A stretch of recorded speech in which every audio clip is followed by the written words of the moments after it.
Quiero leer, si me permite, los versículos 10 y 11 de Efesios 6. Dice así la palabra del Señor: Por lo demás, hermanos míos, fortaleceos en el Señor y en el poder de su fuerza. Vestíos de toda armadura de Dios, toda la armadura de Dios, para que podáis estar firmes contra las acechanzas del diablo. Quiero compartirles un tema, mis hermanos, que le he titulado ¿Contra quién es nuestra lucha? ¿Contra quién es nuestra lucha? En un reciente reporte que dio el director de la OMS, Organización Mundial de la Salud, él se llama Tedros, él dijo, entre todo lo que comentó, llamó mi atención que él dijo: en medio de esta pandemia en la que el mundo está haciendo todo a su alcance para defenderse del virus, es tiempo de que ahora el mundo tome acciones para atacar. Llamó mi atención cuando dijo esto y coincidió con un momento de lectura que yo tenía en este pasaje de Efesios 6, y es que entonces Dios puso en mi corazón desarrollar este tema: ¿contra quién es nuestra lucha? Esto decía entonces el director de la OMS: nos estamos defendiendo, pero creo que ha llegado el tiempo de atacar. Si hay defensa, mis hermanos, si hay una intención de atacar, entonces hay un enemigo. Y si hay un enemigo, entonces hay una batalla. Obvio, ¿verdad? Naturalmente, este dirigente, como muchos otros de los dirigentes principales del mundo, al hacer comentarios como este, lo que buscan es incentivar a todas las áreas del sector salud, como la biología, la medicina y la genética, a encontrar una solución, un arma para atacar, ¿verdad? Ya no solo estarnos defendiendo, sino atacar, la idea de este hombre. En todo caso, encontrar una vacuna sería el arma, ¿verdad?, para atacar al virus. Pero déjeme preguntarle algo, y aquí comienza nuestra meditación en la palabra del Señor. ¿Es en esta lucha natural contra el virus en la que el cristiano debe involucrarse y estar enfocado? Es una pregunta que le quiero hacer a usted que está ahí en casa con su familia. ¿Es en esta lucha natural contra el virus en la que el cristiano debe involucrarse y estar enfocado? ¿Qué piensa usted? Cristianos y no cristianos, todos hemos sido confinados a estar en casa por la situación, ¿cierto? Pero la lucha que enfrenta el cristiano ¿es la misma que enfrenta el incrédulo? ¿Usted qué piensa? ¿La lucha del creyente es contra este virus o contra qué? ¿La lucha del cristiano es evitar ser infectado y morir por el virus? ¿Esa es la lucha del cristiano? Una pregunta más, agregada a todas estas: ¿es esta lucha humana, mis hermanos, por la sobrevivencia, por la que el creyente debe preocuparse? Mientras muchos luchan por su sobrevivencia en este mundo, los cristianos debemos luchar por nuestra promesa de vida eterna. Eso es por lo que nosotros debemos luchar. La gente lucha por sobrevivir en este mundo, nosotros por nuestra promesa de vida eterna. De ahí la pregunta entonces, mis hermanos, del tema que le estoy compartiendo: ¿contra quién es nuestra lucha?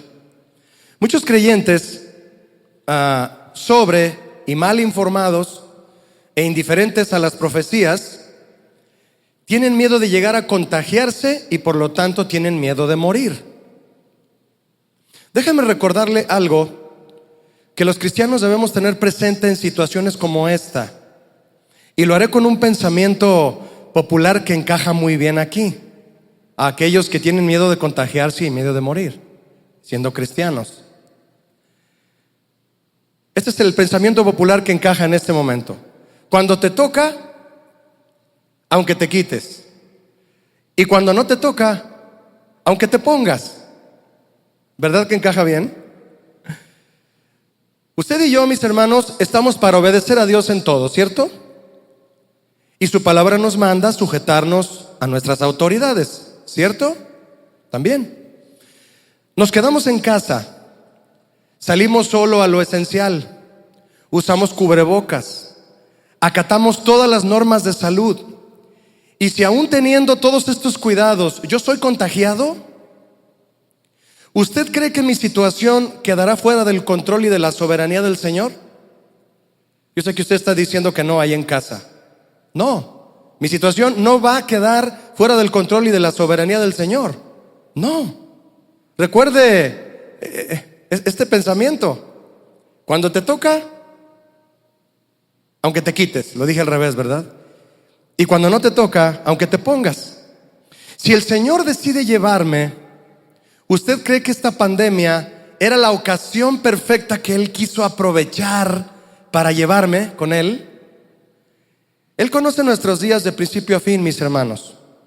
¿Cómo dicen amén ahí en casa? Que el Señor conoce nuestros días de principio a fin. Dice un salmo: mi embrión vieron tus ojos. Él conoce el día que nacemos y el día que vamos a morir. Escuche lo que dice Deuteronomio 32:39. Ved ahora que yo soy, y no hay dioses conmigo. Yo hago morir y yo hago vivir. Yo hiero y yo sano, y no hay quien pueda librar de mi mano. Hermoso versículo que nos afirma, mi hermano, la soberanía del Señor en cuanto a dar vida o dar muerte. Él me va a llevar y te va a llevar a ti cuando Él quiera y como a Él le parezca. Por supuesto me refiero a una muerte que no es provocada por tentar al Señor, ¿verdad? El mundo tiene su batalla. Nosotros los cristianos tenemos la nuestra. Enfoquémonos en luchar por nuestra promesa de vida eterna y no por una sobrevivencia terrenal, que por cierto es temporal y vacía. Deje que el mundo pelee su batalla, mis hermanos. Usted y yo vamos a pelear la nuestra. La pregunta es, ¿tenemos ubicada cuál es nuestra batalla? ¿Ubica usted bien la batalla que le corresponde luchar? ¿La tiene bien ubicada? Parece que muchos cristianos no la tienen ubicada. Quiero invitarle a que vea conmigo el verso 12 de Efesios 6, ahí donde estamos en el pasaje que iniciamos. Verso 12 de Efesios 6 dice: porque no tenemos lucha contra sangre y carne, sino contra principados, contra potestades, contra los gobernadores de las tinieblas de este siglo, de este mundo, contra huestes espirituales de maldad en las regiones celestes. Déjeme explicar un poquito este versículo. Estos gobernantes malignos que menciona Pablo aquí no son personas. Por eso dice: nuestra lucha no es contra carne y sangre. Son seres satánicos, príncipes de las tinieblas, son ángeles caídos, controlados por Satanás, y no son simples fantasías. Muchas de las cosas que usted y yo, mi hermano, podemos ver en el internet hoy en día, sí son fantasías. Pero déjeme decirle que esto no es fantasía, es una realidad. Esta lucha es la verdadera lucha que usted y yo debemos enfrentar. Usted y yo enfrentamos un ejército poderoso que tiene por meta destruir la iglesia de Cristo. Eso es lo que usted y yo enfrentamos, a un ejército poderoso que tiene por meta destruir la iglesia de Cristo. Cuando creemos en Cristo y nos unimos a la iglesia, estos seres vienen a ser nuestros enemigos y emplean todo tipo de ardides, de tretas, de artimañas para apartarnos de Cristo y hacernos pecar. Estoy seguro que esto está sirviendo mucho de información para muchos cristianos recién convertidos, con poco tiempo en la fe. A los incrédulos en el mundo, Satanás les hace creer que un día ganarán la batalla contra todo lo que pelean, contra todo lo que el mundo pelea, contra todo lo que un incrédulo pelea. Satanás lo tiene engañado, haciéndole creer que un día ganará su victoria. Así es, pero será una victoria ficticia, ya que al final todos se irán al infierno con Satanás. Eso dice la Biblia. Nosotros, aunque estamos seguros de la victoria, mis hermanos, debemos batallar hasta que Cristo venga, porque es hasta entonces que Satanás dejará de luchar contra los hijos de Dios. Satanás es un luchador vicioso. El apóstol Pedro escribió: sed sobrios y velad, porque vuestro adversario el diablo, como león rugiente, anda alrededor buscando a quien devorar. Ya estamos ubicando contra quién es nuestra lucha, ¿verdad? Déjeme decirle que los leones son depredadores que atacan al animal enfermo. Los leones atacan al animal joven, inexperto y solitario. Escogen como presa a los animales que están solos o desprevenidos. Pedro nos advierte que Satanás puede atarearnos cuando enfrentamos sufrimiento o persecución. Es decir, si la situación es propensa a producir afán, preocupación y estrés, él querrá empujarnos a estar así. A eso nos va a impulsar. Si la situación puede producir eso, a eso va a querer impulsarnos, al afán, a la preocupación y al estrés. Satanás nos incitará a sentirnos solos, débiles, abandonados, alejados de la iglesia y preocupados en nuestros problemas, hasta el punto de que olvidemos estar atentos al peligro. Esta es nuestra batalla, mis hermanos. Y cuando estamos desatentos al peligro, cuando estamos distraídos, es cuando precisamente estaremos vulnerables a sus ataques. Y Pedro continúa diciendo en su primera carta, capítulo 5, verso 9, al cual resistid firmes en la fe. ¿A quién? A Satanás. Sabiendo, escucha esto, que los mismos padecimientos se van cumpliendo en nuestros hermanos en todo el mundo. Hay muchos cristianos confinados a estar en casa en este tiempo, en el mundo. Y muchos de estos hermanos nuestros son aún de casas de oración también, que el Señor ha levantado en otros países. Pedro dice, resistan al enemigo firmes en su fe. No duden que Jesús prometió estar con ustedes y rechacen todo afán, toda preocupación y estrés. Santiago también enseñó en cuanto a resistir, aguantar al enemigo, sometiéndonos al Señor, que significa obedecerlo en todo. Eso es someternos a Dios, obedecerlo en todo, y entonces el enemigo huirá de todos nosotros. Pedro agregó además en este texto que le estoy compartiendo, sabiendo que los mismos, es el mismo comentario que leí hace un momento, sabiendo que los mismos padecimientos se van cumpliendo en vuestros hermanos en todo el mundo. Todos los cristianos verdaderos alrededor del mundo luchamos y padecemos como la iglesia de Cristo que somos, como su cuerpo. No estamos solos, no luchamos solos, no padecemos solos ni oramos solos. Así es. Nuestros hermanos alrededor del mundo, también en ellos se cumple este propósito, mis hermanos. Los mismos padecimientos como para toda la iglesia. ¿Amén? Hay muchos entonces orando por nosotros, por lo tanto nosotros debemos estar orando por todos nuestros hermanos en el mundo. En nuestro pasaje inicial de Efesios 6, en el verso 10 dice, por lo demás, hermanos míos, fortaleceos en el Señor y en el poder de su fuerza. En el poder de la fuerza del Señor, mis hermanos, que es su Espíritu Santo, es donde nosotros, usted y yo, nos fortalecemos. Él derrama su Espíritu Santo sobre nosotros para fortalecernos, además de proveernos también de una armadura especial para pelear la batalla que a los cristianos nos corresponde luchar. Entre los versos 14 y 17 de ahí de su Biblia, en Efesios 6, y es un texto que muchos cristianos ya de tiempo hemos leído, menciona las 6 piezas de la armadura del Señor. ¿Usted las conoce? Levante la mano ahí en casa quien las conoce. ¿Quién conoce las 6 piezas de la armadura del Señor? Yo quisiera invitarles a los que se las saben a que las mencionen conmigo. ¿Cuáles son las piezas de la armadura del Señor? Número 1, el cubrebocas. Número 2, los lentes. Número 3, los guantes de látex. Número 4, la careta hospitalaria. Número 5, el overol. Y número 6, un bote de antibacterial. No, esas no son las partes de la armadura del Señor. Porque ya entendimos que la lucha no es contra un virus. No le estoy diciendo que no use estos accesorios como protección. No estoy diciendo eso. Lo que estoy asegurando, mis hermanos, es que ya entendimos que la lucha no es contra un virus que podría quitarnos la vida física, la vida terrenal. La lucha es contra un enemigo que busca robarnos la vida eterna. Ubique su lucha, mi hermano. Ubique la lucha que le corresponde como hijo de Dios. Amén. ¿Cuál es la armadura entonces? Es el cinturón de la verdad, es la coraza de justicia, el calzado del evangelio, el escudo de la fe, el casco de la salvación y la espada del Espíritu. Ahí está la armadura del Señor. Ahora sí, quiero que vaya conmigo, lo invito a que vaya a Efesios 6:14 en la primera parte. Yo le llamo la parte A del versículo. Efesios 6:14 dice así: estad pues firmes, ceñidos vuestros lomos con la verdad.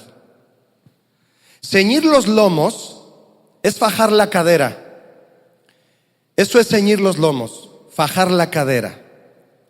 Se trata, mis hermanos, de un cinturón o faja que reforzaba al soldado entre la espalda baja y el abdomen, dándole soporte a la espina dorsal, permitiéndole hacer cualquier esfuerzo físico y moverse con seguridad y sostener toda la armadura sin problema.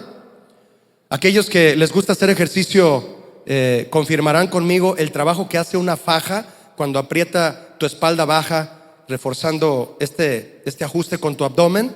Tratas de levantar una barra con dos discos a un lado para hacer un ejercicio de pierna o de espalda o de hombro, y la espalda soporta ese peso que tú estás levantando y no te lastimas la espina dorsal. Simplemente cuando levantas un garrafón con agua de 20 litros, te das cuenta que al ponerte un cinturón apretado, va a reforzar tu espina dorsal de tal forma que el esfuerzo será mínimo y el riesgo también. Este cinturón, mis hermanos, representa la verdad de Dios como el único soporte en nuestra lucha diaria contra el enemigo. Escúcheme, lucha diaria contra el enemigo. Salmo 119, 160, la parte A dice: la suma de tu palabra es verdad. La suma de tu palabra es verdad. Toda tu palabra, Señor, es verdad, es mi verdad. Es el soporte de mi vida, es el soporte de mi armadura, es el soporte de todo lo que llevo para luchar.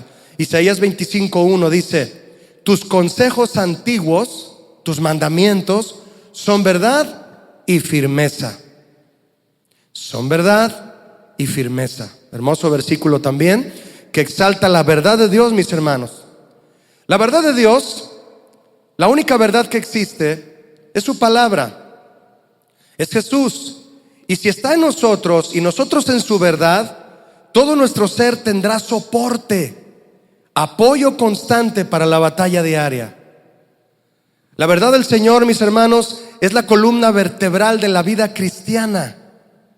Así como esta faja soporta tu espina dorsal, tu columna vertebral, la verdad de Dios, mis hermanos, su palabra misma es la columna vertebral de la vida cristiana, de la iglesia. Por ella caminamos. ¿Has visto a alguien dañado de sus discos, de la espina dorsal, caminar? No puede hacerlo. Por ella caminamos. Por ella avanzamos en la batalla, mis hermanos. Por ella corremos la carrera hasta el final. Por ella movemos nuestros pies, que es símbolo de avance. Sin la verdad del Señor estaríamos inválidos, paralíticos. La verdad del Señor es la verdad en todos los sentidos. En todos. La que nos ha hecho libres, la que nos ha dado perdón, porque Jesús es la verdad. La que nos guía, la que nos alumbra, la que nos protege, la que nos sostiene en la batalla y nos da victoria. Pero también es la que debemos buscar, mis hermanos, en todo tiempo y por sobre todo. Es la que debemos hablar, la que debe brillar en nuestro testimonio y la que debemos proclamar con nuestra boca y con nuestra vida. Eso es la verdad de Dios. Déjeme decirle algo. Muchos buscan respuestas en medio de esta situación, tratando de descubrir las causas, tratando de descubrir las razones, tratando de descubrir la verdad detrás del virus y la pandemia. Si hay algún responsable de todo esto, si se trata de un plan global específico, ¿cuándo terminará? ¿Qué consecuencias traerá? ¿En qué condiciones quedará la humanidad? Muchos en el mundo quieren saber si hay una verdad detrás de todo esto y quieren enterarse, quieren conocerla. Pero yo le pregunto, mi hermano, ¿cómo busca el mundo las respuestas a estas preguntas? ¿Cómo y dónde las buscan? Obviamente las buscan en los medios que el hombre mismo ha creado para informarse a sí mismo o para engañarse. En estos medios es en los que el hombre mismo busca lo que el hombre mismo se pregunta. Pero el hombre no puede confiar en el hombre para obtener la verdad. No puede, porque el corazón humano es engañoso más que todas las cosas, dice Jeremías, y perverso, mis hermanos. Así es el corazón del hombre, perverso. Usted puede, hace poco me di cuenta que aún en videos infantiles en YouTube solían meter en espacios de esos videos cortes con personas disfrazadas de algo que espanta a los niños. Y empezaron a darse cuenta, obviamente, los dueños de estas redes, y empiezan a sacar esos videos que provocan esta reacción en los niños. No se puede confiar en el hombre, mis hermanos. No se puede confiar en lo que el hombre hace para informar supuestas verdades, porque el corazón del hombre es engañoso y perverso. ¿Y qué es lo que los medios de comunicación ofrecen? Todos estos medios a través de los cuales muchos, aún cristianos, buscan una respuesta también. Nos ofrecen información sobre información. Y de muchos, esta información es su único soporte, es su única verdad. Quienes no tienen la verdad del Señor, la información en internet es su única verdad. Su única verdad. Nuestra única verdad, la tuya y la mía, mi hermano, no necesitas buscarla en internet, ni siquiera tienes que encender el módem. Puedes ir a buscar esa Biblia que tienes allá en el librero, ese ejemplar que un día por primera vez Gutenberg imprimió en el idioma alemán, y abrirlo y llenarte de la verdad que sí va a soportar tu día a día y tu diaria batalla. La Biblia es la verdad, mis hermanos, la única que el hombre necesita conocer. Y respecto a lo que pasa, déjeme decirle lo siguiente: la Biblia dice que Satanás es el príncipe de este mundo. Todo lo malo que sucede y los hombres que lo hacen son dirigidos por él. Y a partir de eso vendrán situaciones que abrirán paso a los eventos que marcarán el fin de los tiempos. ¿Esta es una verdad bíblica? Esta es una verdad bíblica, y es la que debe interesarnos y ponernos alerta a todos.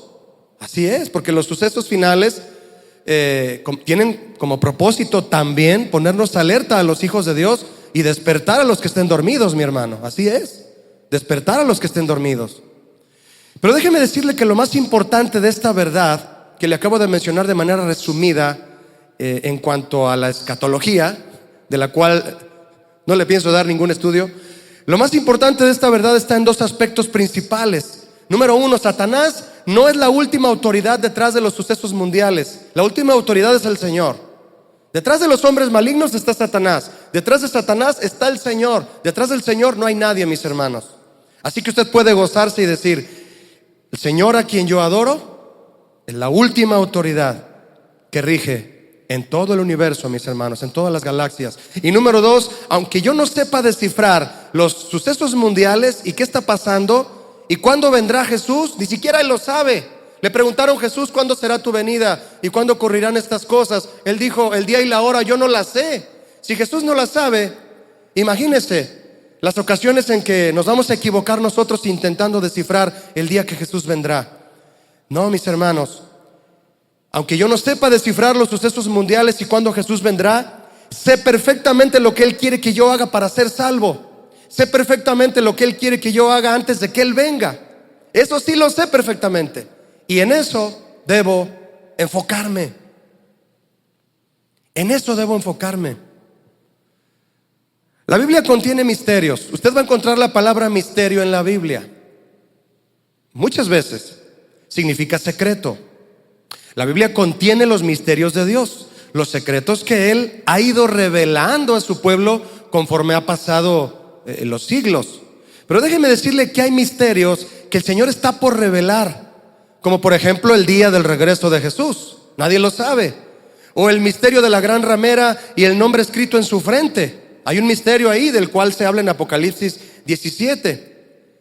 Entre otros misterios, pero escuche lo que dice Apocalipsis 17. Apocalipsis 17. Estamos hablando de la verdad de Dios como único soporte de nuestra lucha diaria. Dice Apocalipsis 17 que en los días de la voz del séptimo ángel, cuando él comience a tocar la trompeta, el misterio de Dios se consumará. ¿El qué? El misterio de Dios se dará a conocer como él lo anunció a sus siervos los profetas. ¿Qué significa esto, mis hermanos? Que cuando se revele, escúcheme, cuando se revele, cuando él lo revele por completo su plan para la historia humana, se habrán cumplido todas las profecías y habrá llegado el final de los tiempos. Mis hermanos, en lo que aún sea un misterio para usted y para mí, un secreto aún no revelado, dejemos que el Señor lo revele en su tiempo.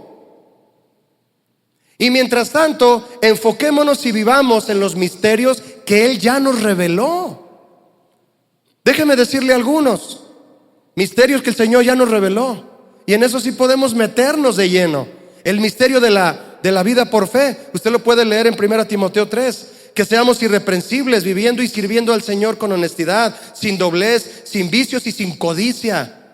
Vivamos siendo responsables, mis hermanos. Ese es un misterio que ya no es un secreto y podemos vivirlo. El misterio del Evangelio de Cristo en Efesios 3.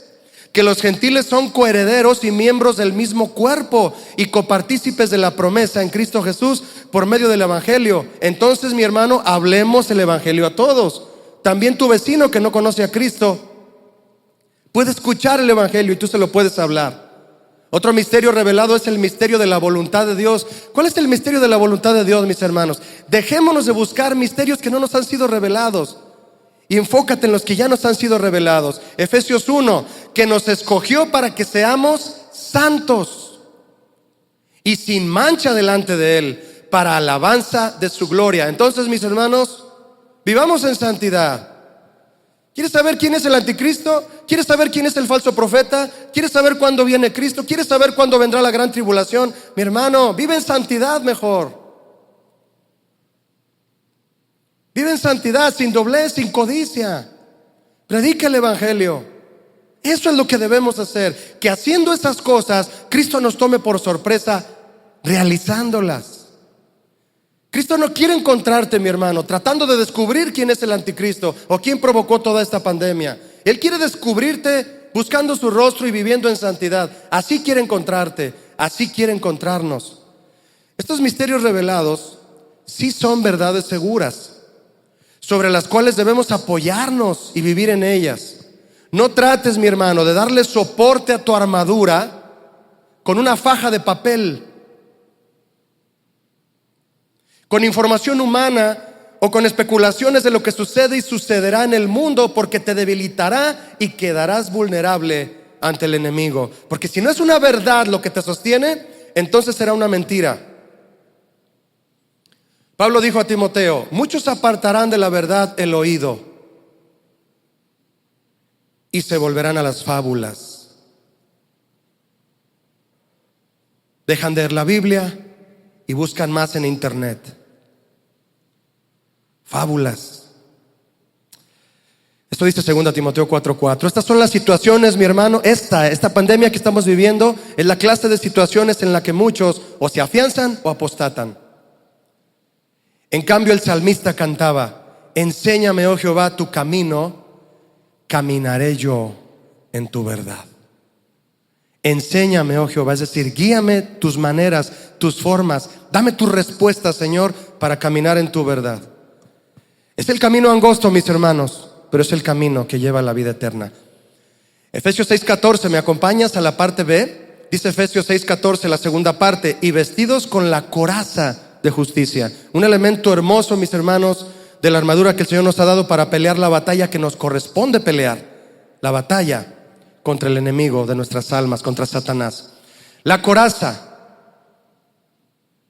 tórax, que de ahí viene tórax. Curioso, ¿verdad? Que la palabra coraza se dice tórax en español, viene del tórax griego, y se dice ahora en español también tórax. Entonces, el tórax protege el tórax, la coraza protege esta coraza. que es la zona, el pecho, la espalda, es como un chaleco de metal que se ponía el guerrero, que protege la zona donde se encuentran los órganos vitales del soldado, por lo que tiene que ser impenetrable. La coraza que el Señor nos provee, mis hermanos, es de una aleación que Cristo hizo posible, porque esta coraza está hecha de justicia, pero también de justificación, mis hermanos. ¿Cómo viene el ataque que quiere derribar tu coraza de justicia, y tu coraza de justicia repele ese ataque? ¿Cuál es ese ataque? Escúcheme, primero esto: Cristo es nuestra justicia, pero también es nuestra justificación ante Dios, dice Romanos 5:18. Cristo es nuestra coraza, y eso la hace impenetrable, mi hermano, por el enemigo. Mientras que nuestras justicias y justificaciones sí son penetrables por el enemigo. Nuestras justicias y nuestras justificaciones sí pueden ser destruidas por el enemigo. Y cuando tratamos de protegernos con nuestras propias obras, con nuestros propios méritos y nuestros propios logros, somos derribados por el primer dardo de fuego. De eso, mis hermanos, es de lo que principalmente nos protege la coraza de justicia, de nuestra propia justicia. Así es, de nuestra propia justicia. De una coraza que nos ponemos muchas veces de trapos de inmundicia, mis hermanos, con la que muchas veces intentamos proteger nuestro corazón y todos los órganos vitales de nuestra vida, toda nuestra vida. Una coraza de trapos de inmundicia con la que intentamos protegernos. Viene el temor por la situación, ¿verdad que viene el temor? Viene el temor. Y hasta entonces, hasta que viene el temor, hasta entonces procuramos confesar los pecados para evitar así la culpabilidad. Y los confesamos con un arrepentimiento impulsado por el miedo y no por un corazón contrito y humillado. Luego comenzamos a enlistar todo lo bueno que hemos hecho, creyendo que por eso Dios nos va a considerar y nada nos va a pasar. Pero continuamos teniéndole más temor al virus que al Señor. Continuamos teniéndole más temor a un virus que al Señor. ¿Por qué fuimos justificados, mi hermano, usted y yo? Por amor, solo por amor, por misericordia fuimos justificados. Según Romanos 5:8, fuimos justificados porque Jesús nos ama y quiso presentarnos justos ante el Padre, siendo nosotros dignos de muerte. Dice Romanos 5:8, Él murió por nosotros. ¿Cuántos le pueden dar gracias al Señor Jesús esta noche ahí en tu casa? Voltea con tu esposa, varón, con tu esposo, mujer, y dile: Cristo murió por mí, Cristo murió por ti. Éramos dignos de muerte, pero Él quiso morir por nosotros. Mis hermanos, Él es nuestra coraza. Jesús es nuestra coraza. Y si Él resistió todo el castigo que nosotros merecíamos, entonces no intentemos poner una coraza de trapos de inmundicia, porque Él es el poderoso, mis hermanos, para guardarnos sin caída, escribió Judas. Él es poderoso para guardarnos, protegernos sin caída y presentarnos sin mancha delante de su gloria con gran alegría. Hermoso verso, ¿verdad? De Judas 1:24. Con gran alegría. Cristo lo hizo con gran alegría. Permítame comentar, mi hermano, una faceta importante de la justicia de Cristo. Justicia significa, resumidamente, dar a cada quien lo que se merece. Pero el Señor no nos dio lo que merecíamos, sino que engrandeció su misericordia, dice el Salmo 103, versículo 10. A ese nivel está la justicia de Cristo, mis hermanos. A ese nivel, inalcanzable por nadie. Nadie puede alcanzar ese nivel de justicia y de misericordia. Escúcheme, mi hermano, su justicia está aliada a su misericordia. Son aliados. La misericordia y la justicia de Dios son aliados. Y es por eso que Él ve al caído y lo levanta. Él ve al necesitado y lo ayuda. Él ve al enfermo y lo sana. Él ve al perdido y lo salva. Él ve al indefenso y lo defiende. Él paga por los demás. ¿Quién paga por los demás en este tiempo, mi hermano? ¿Quién paga por los demás? Nadie hace eso. Nadie paga por nadie. Hace unos meses vino un hermano que tengo, que vive en Canadá. Me decía: mira, Julio, allá en Canadá Cuando tú llegas al café, al drive-thru de una cafetería, y tú ves que un automóvil fue delante de ti y compró café antes que tú, para ti, para tu esposa, quieres pedir un café ahí en el autoservicio.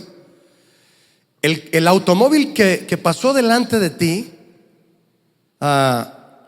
pagó el café que a ti te van a dar. Tú llegas a pagar el café que pediste en la bocina y la joven que te va a entregar el café te dice: ya está pagado, puede irse.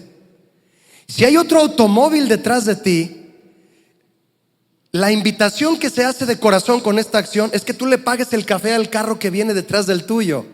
Hermoso acto, ¿no? Si no viene ningún carro detrás del tuyo, ya no tienes que pagar nada.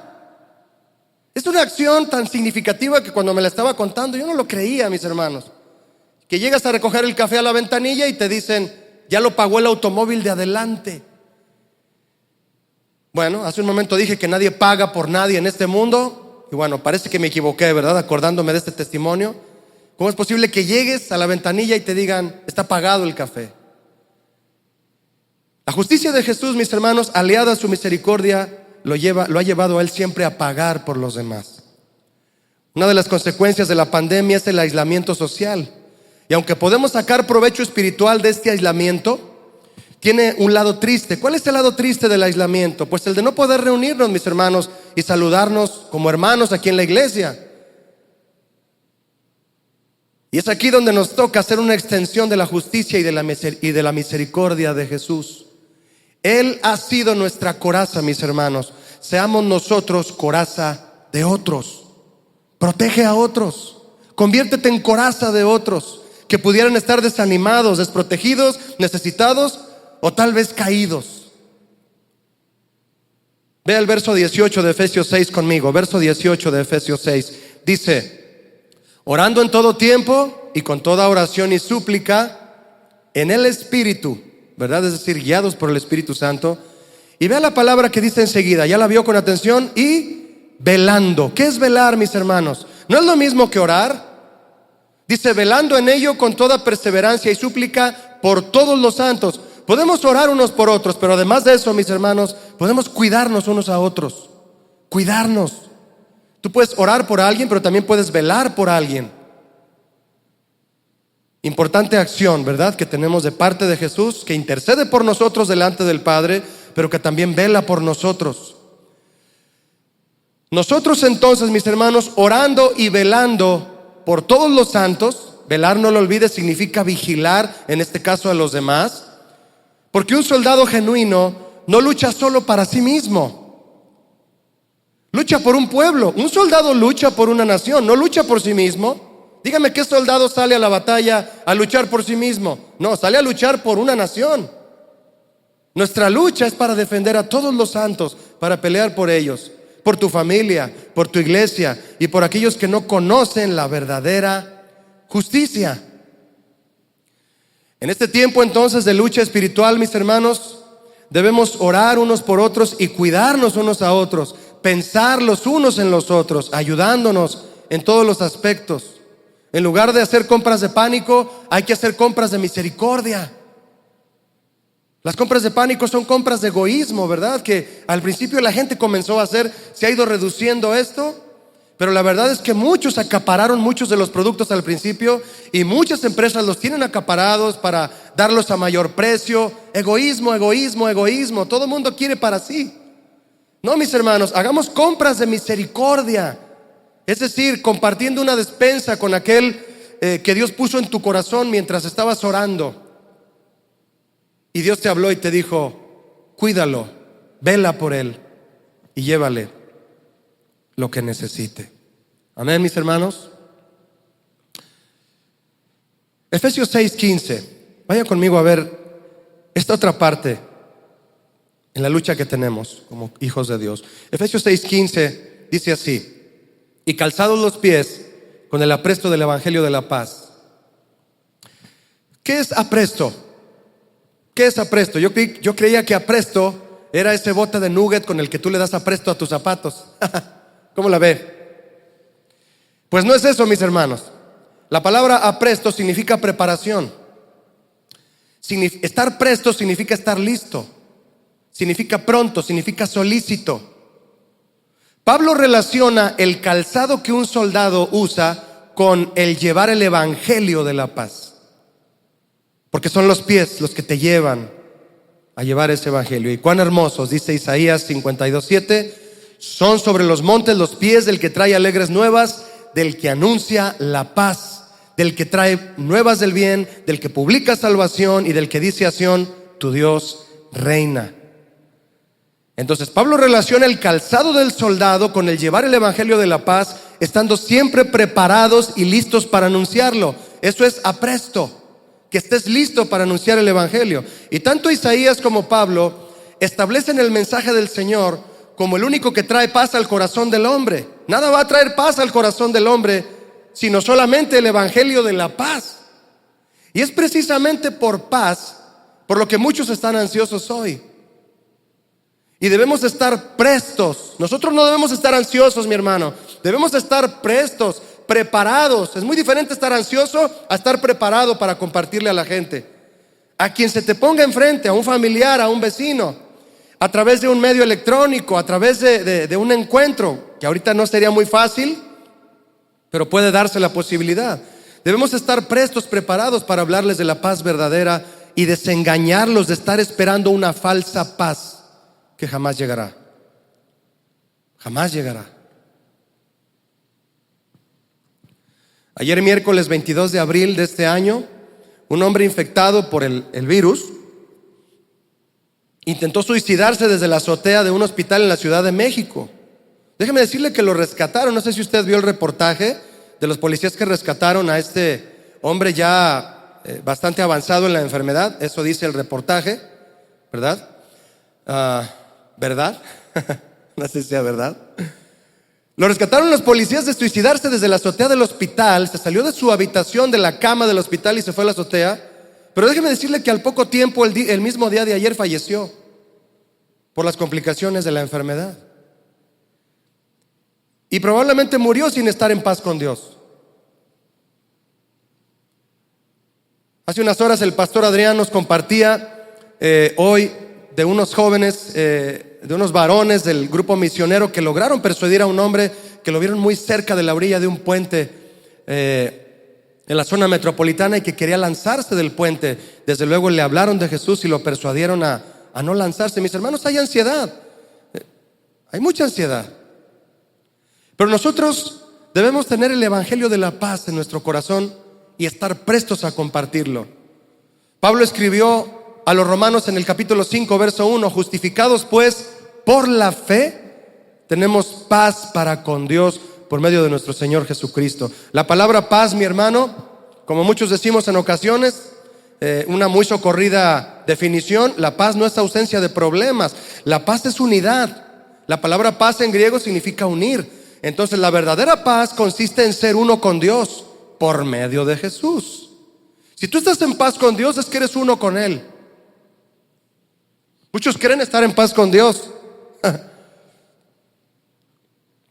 pero no es así. No es así. Porque para ser uno con Dios, mis hermanos, hay que ser uno con sus mandamientos. Hay que ser uno con sus promesas. Hay que ser uno con todo lo que Él es. Esto se logra por medio de Jesús, y eso es lo único que te podrá traer paz. ¿Te ha faltado paz estos días? Preocúpate por estar en paz con Dios, mi hermano. Póstrate un tiempo ahí. Usa tu cama como un reclinatorio para humillarte. Y dile: Señor, quiero estar en paz contigo. Jesús dijo: mi paz os dejo, mi paz os doy. ¿Cuál paz, mis hermanos? La verdadera paz, la de ser uno con Dios. Dejemos de estar ansiosos y atentos a las noticias del mundo y comencemos nosotros a darle buenas noticias al mundo, noticias de paz. ¿Qué le parece? Noticias de paz. Haz una recopilación de textos bíblicos que hablen del amor de Jesús y de la paz que solo Jesús da. Ponlos en todos lados, ponlos en tu casa, ponlos en el celular a tus amigos por el WhatsApp, y que todo aquel que crea los textos que tú le compartes reciba su salvación. Esta es nuestra lucha, mis hermanos, con el evangelio de la paz en nuestros pies, en nuestra armadura. Ve conmigo Efesios 6:16, por favor. Efesios 6:16. Sobre todo, tomad el escudo de la fe, con que podáis apagar los dardos de fuego del enemigo. Importante accesorio para la batalla que tenemos como hijos de Dios. El escudo, mis hermanos, es la parte de la armadura. Primero déjeme hacerle una pregunta. No quiero brincarme esta pregunta que se me pasó a leer en este momento. ¿Con qué se apagan los dardos de fuego del enemigo? Con el escudo de la fe, ¿de acuerdo? El escudo es la parte de la armadura más propensa a recibir los golpes del enemigo. Quisiera invitarlo a que piense en esto. El escudo es la parte más propensa a recibir los golpes del enemigo. Es por esto que Pablo dice, sobre todo, tomad el escudo de la fe. Usted y yo sabemos bien lo que es la fe. Es certeza, es convicción, es decir, seguridad y convencimiento total de que lo que esperamos. ¿Qué esperamos, mi hermano? ¿Qué espera usted? Esperamos lo que Dios nos prometió. ¿Qué espera tu hijo cuando te vas al trabajo y le dices, hijo, cuando yo regrese te voy a traer un bote así de helado napolitano? ¿Qué está esperando el niño cuando tú llegues a las 3 de la tarde? El bote de nieve napolitano que le prometiste. ¿Qué es lo que usted y yo esperamos, mi hermano? Lo que Dios nos prometió. Eso es lo que debemos estar esperando. No debemos estar esperando otra cosa. Eso es la fe, esperar lo que Dios promete. Convencimiento total de lo que esperamos, aunque no lo veamos. Usted lo puede estudiar en Hebreos 1, en Hebreos 11, perdóneme, verso 1. Ahora, los dardos de fuego están a la puerta y los vemos. De manera metafórica los vemos, ¿verdad? Temor, inseguridad, enfermedad, desempleo, crisis. Más de 540,000 empleos. Escuché en las noticias hace unos días que ya van contabilizados en México a partir de esta pandemia. Imagínense, 540,000 empleos, más de 500,000 empleos. Temor, inseguridad, enfermedad, desempleo, crisis. Todo mundo ve estas cosas, ¿verdad que sí se ven? Pero los hijos de Dios, nuestra fe nos hace ver la esperanza, nos hace ver el refugio, nos hace ver la protección, la provisión y la bendición de Dios en medio de la situación. Así es. Se achica, mis hermanos, se minimiza el temor y vemos la esperanza, se minimiza la inseguridad y vemos el refugio, se minimiza la enfermedad y vemos la protección, se minimiza el desempleo y vemos la provisión, se minimiza la crisis, mi hermano, con los ojos de la fe, y podemos ver la bendición de Dios en medio de la situación. Así es, porque la crisis no tiene por qué afectar la soberanía y el poder de Dios. Por lo tanto, no puede afectarte a ti en el sentido de confiar en Él. Ahora, ¿te puedes quedar sin alimento o yo también? Claro que puede llegar a suceder eso. Claro que sí. ¿Qué dijeron Sadrach, Mesach y Abednego? Si el Señor nos puede librar del horno de fuego, pero si no nos libra, qué hermosa forma de pensar, ¿no? Si no nos libra, no nos vamos a postrar ante tu estatua, Nabucodonosor. Entonces el Señor me puede suplir o no me puede suplir. Yo confío en Él y punto. Pero la fe que Él ha puesto en mí me hace ver todas estas cosas por encima de los dardos de fuego del enemigo. Quiero hacerle otra pregunta, mi hermano. ¿Por qué es la fe del cristiano, del soldado, la que debe resistir el ataque y no otra arma poderosa del Señor? ¿Por qué es la fe del soldado la que debe resistir el ataque? Los dardos, ¿por qué? Porque la fe del soldado es la que tiene que ser puesta a prueba, de modo que cada vez sea más fuerte y más grande tu fe. Pedro enseñó en su primera carta, capítulo 1, versos 5 al 7, que somos guardados por el poder de Dios, pero escuche, mediante la fe. ¿Cómo vas a activar el poder de Dios, mi hermano? Con tu fe. ¿Quieres que Dios te proteja? ¿Quieres que Dios te provea? ¿Quieres que Dios envíe sobre ti bendición? Todo eso se activa, mis hermanos, por medio de la fe. Cuando creemos, todo es posible. Así es. Que somos guardados por el poder de Dios mediante la fe.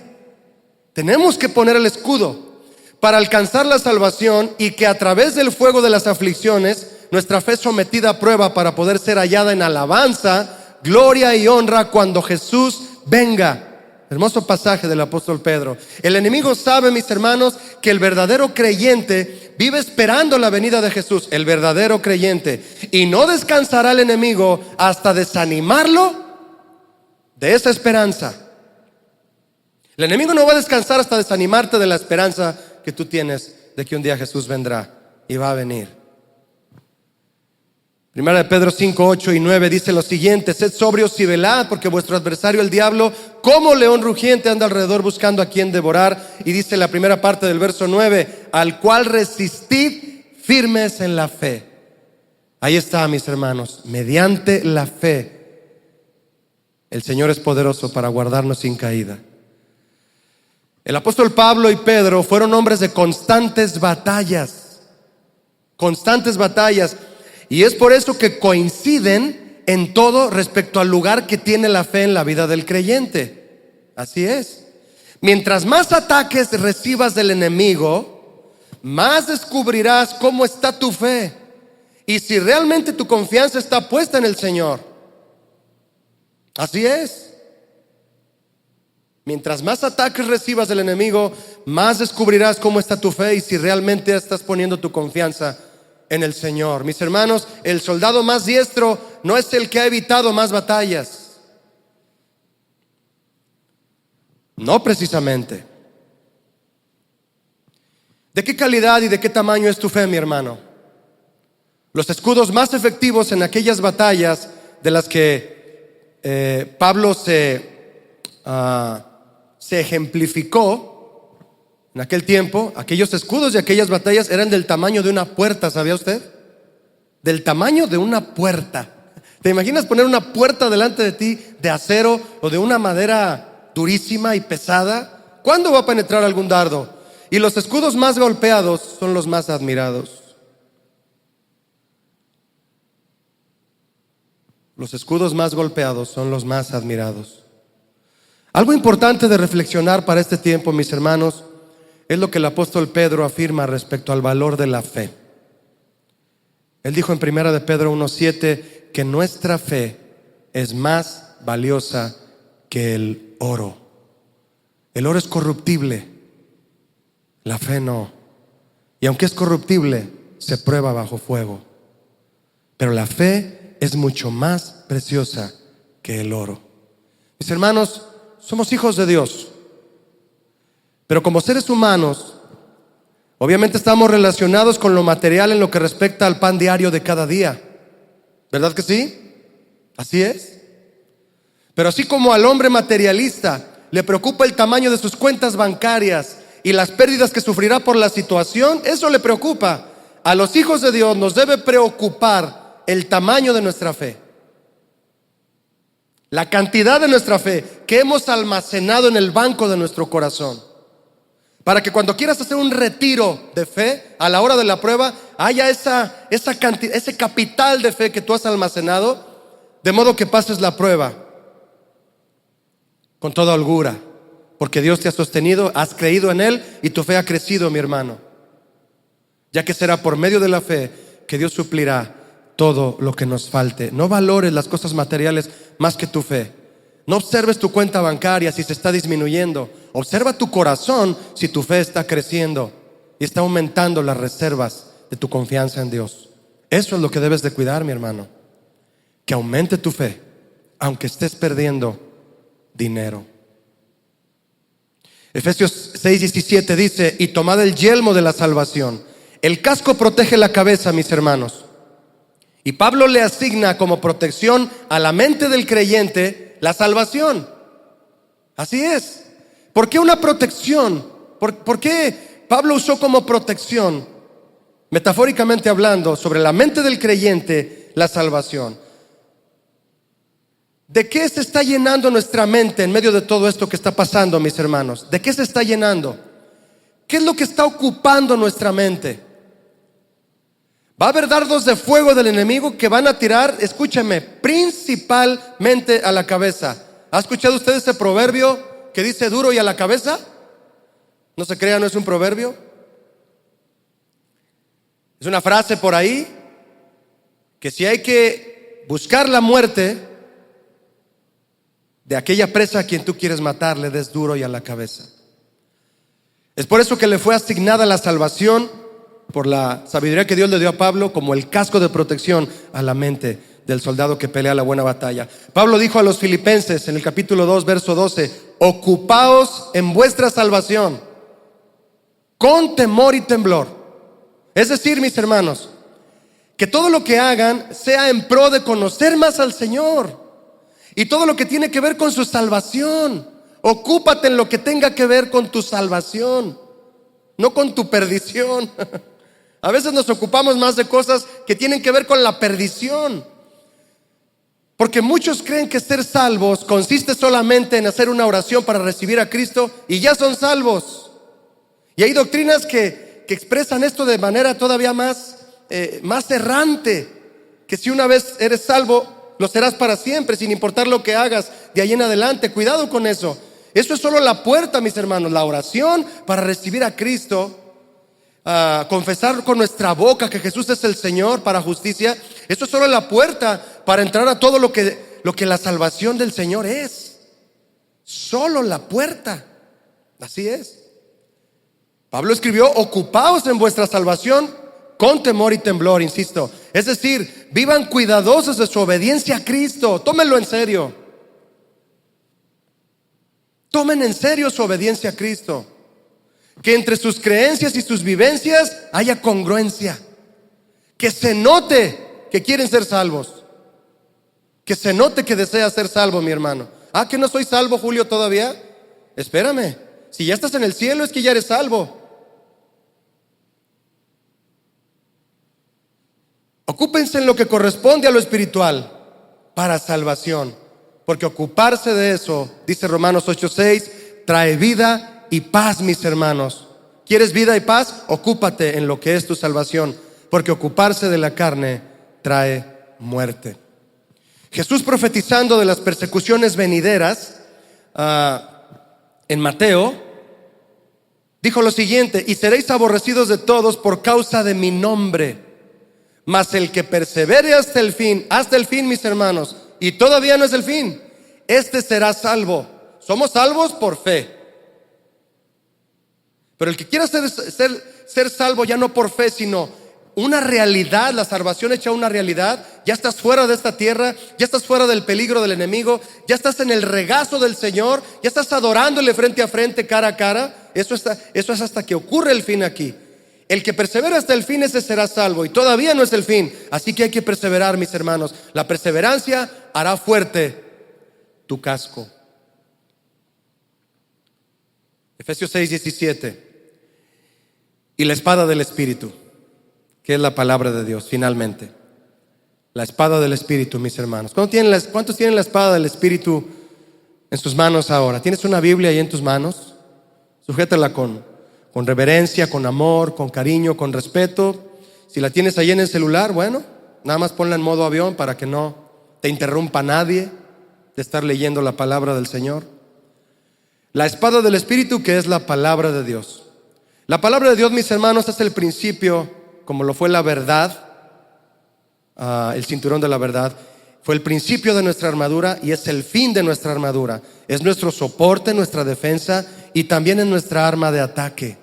Recuerda que hablamos de que si hay defensa, si hay ataque, entonces hay una batalla. Así es.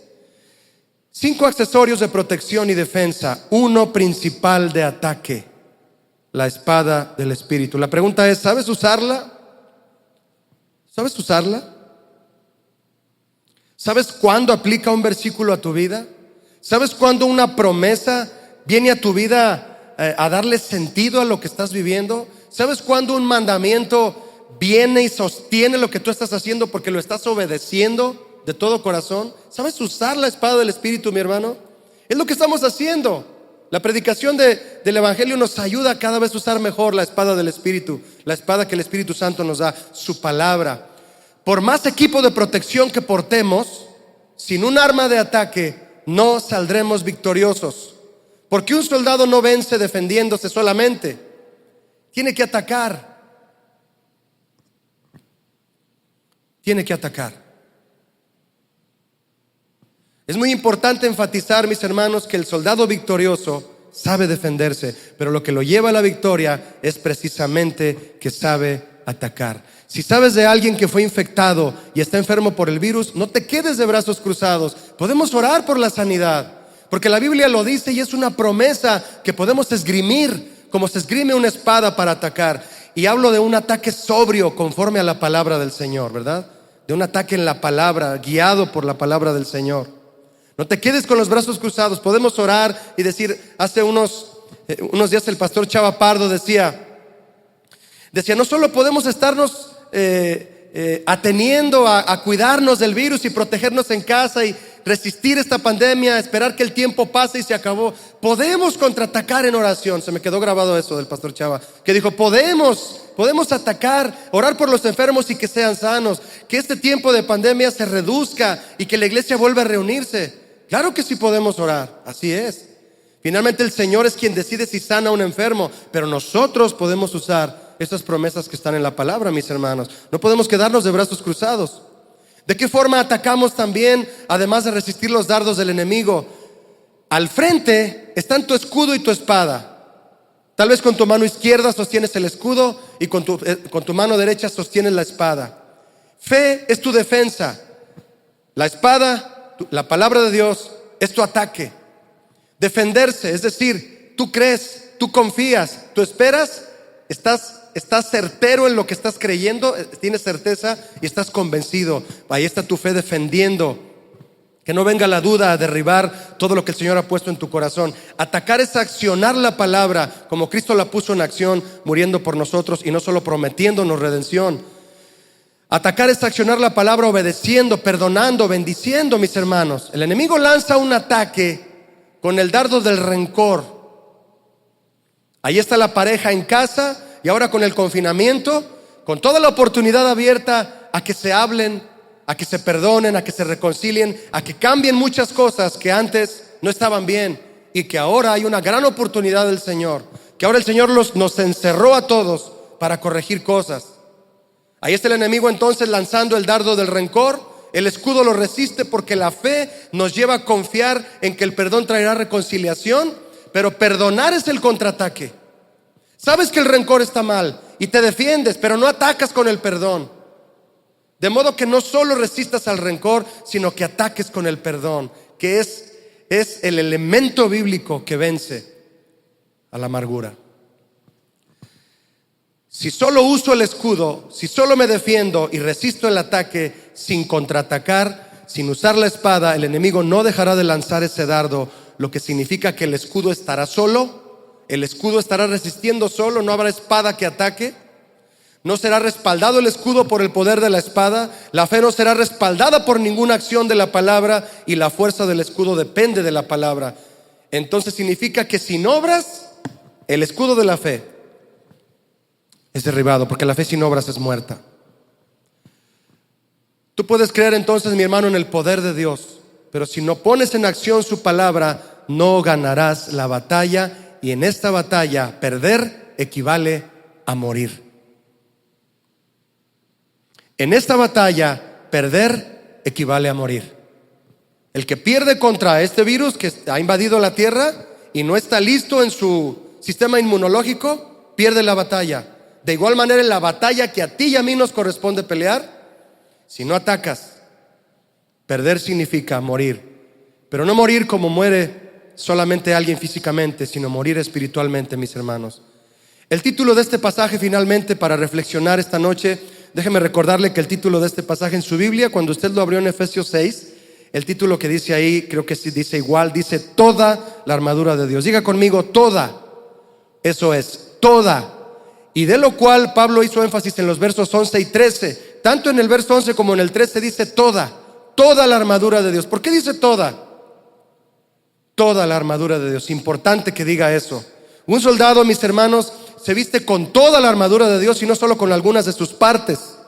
Tú no puedes hablar del evangelio y no hay verdad en ti. Eres un mentiroso en casa, eres un mentiroso en el trabajo y compartes el evangelio, haciéndote ver como un religioso. Así nos hace ver la mentira cuando predicamos el evangelio. Cuando vivimos en hipocresía, terminamos siendo unos religiosos. Por eso es necesario que te vistas de toda la amargura, toda. Cada uno de los accesorios de la armadura enfatiza una parte importante de nuestra vida cristiana, y cada una de ellas forma el todo de nuestro caminar con Dios y de nuestra diaria batalla de la fe. Muchos se enfocan solo en calzar el apresto del evangelio. Entonces hay que enfocarnos en llevar todo, mis hermanos. Sabemos la prioridad que tiene el llevar el evangelio a quienes no conocen a Jesús, ¿verdad? Así es. Pero ¿con qué autoridad predicaremos o daremos testimonio de la vida de Jesús si su verdad no ciñe nuestros lomos?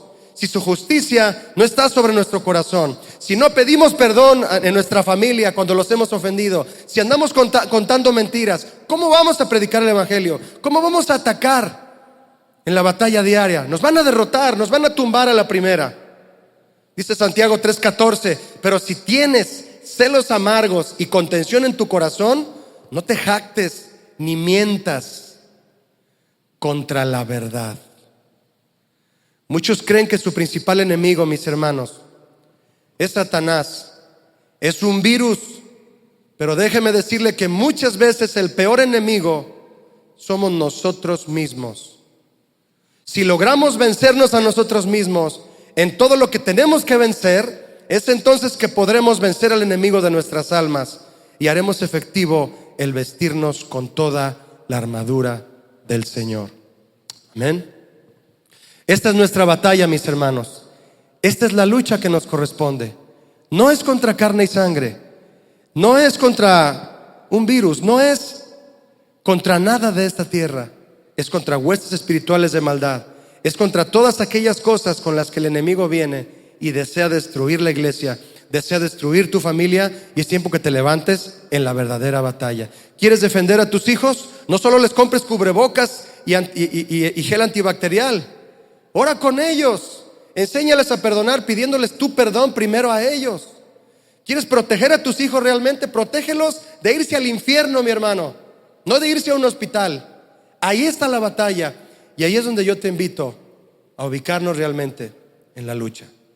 Quiero invitarte a que oremos. Ahí donde estás en tu casa, inclina tu rostro conmigo y vamos a hacer una oración.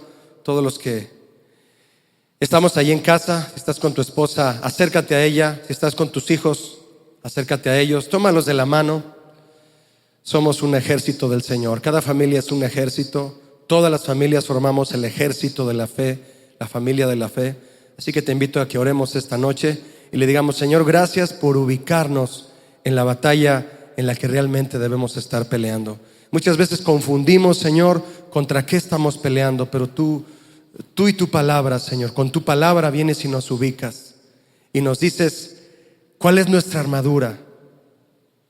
Así como nos debemos proteger, Señor, como el gobierno nos lo pide y debemos estar obedeciendo, salir a la calle con toda esta protección sanitaria, Señor. Así cuando salimos a la vida cristiana en todo momento, inmediatamente Satanás querrá derribar nuestra fe, querrá derribar las promesas que tú nos has dado en nuestro corazón, querrá derribar nuestras convicciones, querrá derribar, Señor, lo que has plantado en nuestro corazón. Todos estos años de palabra que has plantado, esta semilla que ahora está germinando y creciendo, Señor, Él querrá derribarlo, pero tú estarás ahí con ese escudo de la fe. Tú eres nuestra coraza de justicia, Señor, nosotros con el escudo de la fe. Y seremos probados, Señor, pero seremos hallados en alabanza, en gloria y honra para ti, para que el día que vengas, como dice el apóstol Pedro, así como tú dijiste también después, Señor, antes, Señor, que cuando tú vengas, el Hijo del Hombre venga y harás fe en la tierra, que seamos hallados, Señor, con una fe grande, enorme. Ese es nuestro deseo, Señor. Gracias. Todos aquí levantamos nuestras manos, oramos a ti, y todos en casa también lo hacemos de todo corazón. Gracias, Padre, por tu palabra. Te bendecimos y te exaltamos en el nombre de Jesús. Amén.